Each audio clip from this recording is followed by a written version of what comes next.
All right, today we're tackling a question a lot of you are probably thinking about.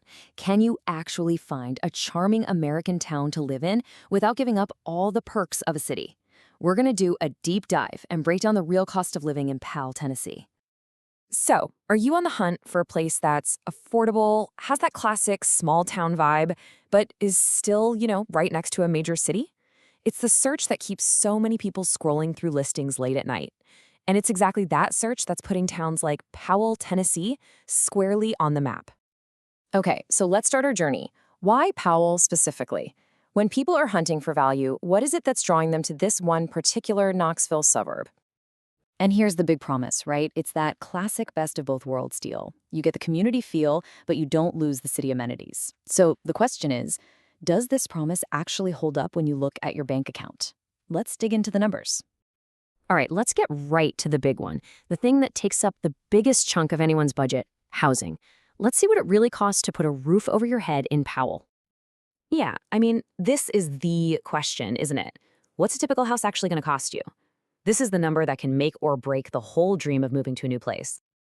And here it is, $351,635. Now, depending on where you're coming from, that number could sound like an absolute steal, or maybe a bit of a stretch. But just think about it. For what you'd pay for a tiny condo in a major city, you could be getting a full-on family home here. But let's put that number in a little more local context. And check this out. This is where the value part of the equation really starts to shine. The average home in Powell, it's actually a bit cheaper than the rest of Knox County. So you're getting all those county benefits, but at a discount. That's a pretty sweet deal. Okay, but let's see buying isn't on your radar just yet. What about renting? Well, this is where the story kind of flips. We're looking at just over $2,000 a month on average.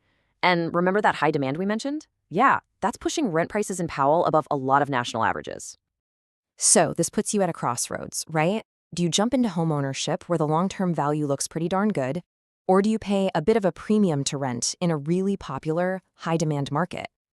Okay, so we've talked about the big ticket item, your mortgage or rent. But of course, that's just where the bills start. Let's look at all the other costs that are going to pop up every single month. And let's kick it off with one of the big ones, those so-called hidden costs of owning a home. You know, the one that can really sneak up on you if you're not ready for it? Property taxes. Get ready for this number. The effective property tax rate is just 0.39%. To put that into perspective, in some states, you're looking at 2, maybe even 3%. This isn't just a small difference. It's a huge deal for your yearly budget. And honestly, this right here is probably one of the biggest financial perks of living in Powell. If you're moving from a high-tax state, a rate this low isn't just nice. It could literally save you thousands and thousands of dollars, year after year. And the good news for your wallet doesn't end there. When you look at the day-to-day stuff, your utility bills, your groceries, getting around town, those costs also tend to be lower than the national average. It all adds up to making your paycheck go just that little bit further. Okay, so we've got a really good picture of the money out part of the budget. We know the costs, but that's only half the story, right? Now, let's flip the coin and talk about income. Because this is really the million-dollar question, isn't it?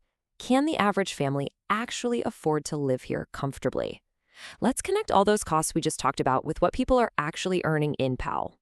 So the median household income is $85,281. That's a solid number. But here's the kicker, the part you really need to pay attention to.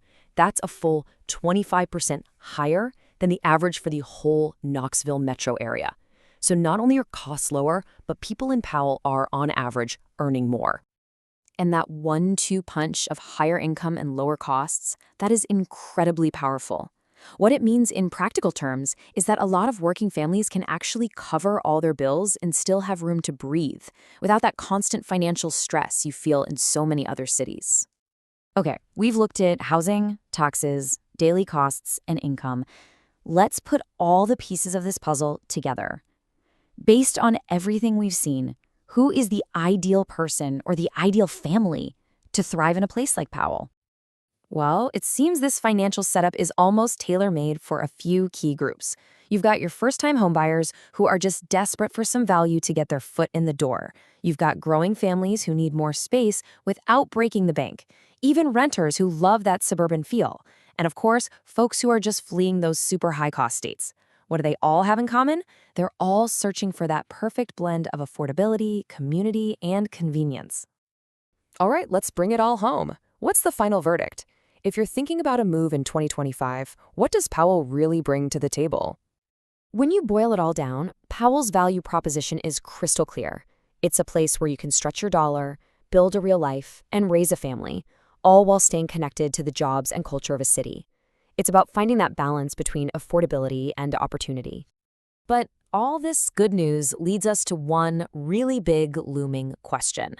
As word gets out and more people discover hidden gems like Powell, can it actually stay affordable? It's the classic paradox, isn't it? The very thing that makes a place so attractive is the thing that might eventually change it. And that's the big question to think about. Will the incredible value that Powell offers today still be there for the taking tomorrow?